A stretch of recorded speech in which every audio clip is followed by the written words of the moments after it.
Shalom orang-orang percaya, salam sehat dari saya untuk kita semua. Dan dimanapun Anda berada hari ini, saya ingin mengajak kita semua merenungkan firman Tuhan yang saya ambil dari Mazmur 34 ayat yang ke-9. Dikatakan demikian, kecaplah dan lihatlah betapa baiknya Tuhan itu. Berbahagialah orang yang berlindung padanya. Hari ini kita akan merenungkan tentang the goodness of God. Nah, terminologi kita tentang kebaikan Tuhan itu berbeda satu dengan yang lain. Salah satu contohnya adalah ada orang yang baru bisa mengucap syukur, yang baru bisa Tuhan Yesus baik pada saat ia mengalami keadaan baik. Tetapi di tempat lain ada juga yang tetap berkata Tuhan Yesus baik meskipun mengalami banyak masalah.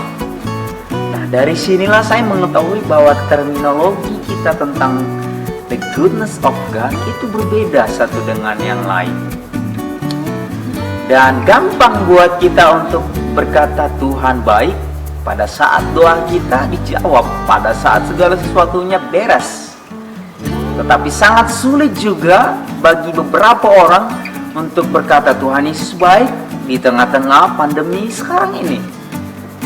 Nah, sekarang kita mau menyamakan perspektif kita tentang kebaikan Tuhan tentu saja dari kacamatanya Tuhan. Nah, faktanya adalah Tuhan Yesus tidak pernah berusaha baik karena Dia sudah baik adanya. DNA-nya atau keabsolutan daripada Tuhan itu dari sananya memang baik. Ayat firman Tuhan yang lain berkata bahwa Ia mendatangkan kebaikan bagi orang-orang yang mengasihi Dia, yang terpanggil sesuai dengan rencananya. Nah, pertanyaan buat kita, sudahkah kita menemukan kebaikan Tuhan di tengah kesulitan? Di tengah pandemi ini, sudahkah kita mengalami dan merasakan bahwa Tuhan baik meskipun keadaan kita tidak menentu? Nah, ayat ini dicatat menurut saya ini adalah ungkapan dari perjalanan iman. Bahwa keadaan kita, bahwa apa yang kita rasakan hari ini, Tuhan tidak pernah merencanakan yang buruk buat kita. Bahwa kita akan sembuh, bahwa semuanya akan indah pada waktunya. Inilah ungkapan iman dari si pemazmur, bahwa dia meyakini bahwa Tuhan itu baik. Berbahagialah orang yang berlindung padanya. Persepsi apa yang kita mau samakan hari ini? Yaitu persepsi bahwa kita harus melihat, kita harus merasakan bahwa Tuhan Yesus tetap baik meskipun keadaan kita tidak baik.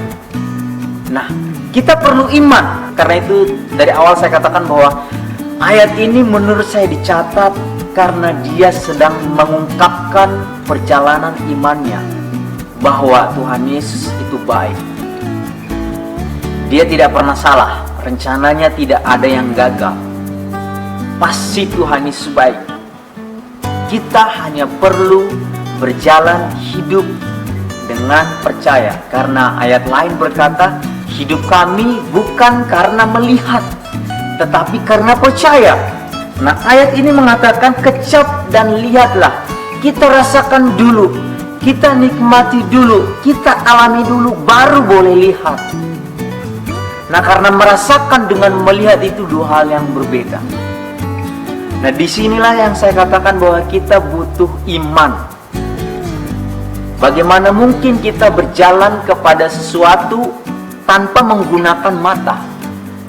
Kita melakukan segala sesuatu dengan percaya tanpa melihat dulu. Kita melihat di situasi kita sekarang ini pasti tidak ada masa depan.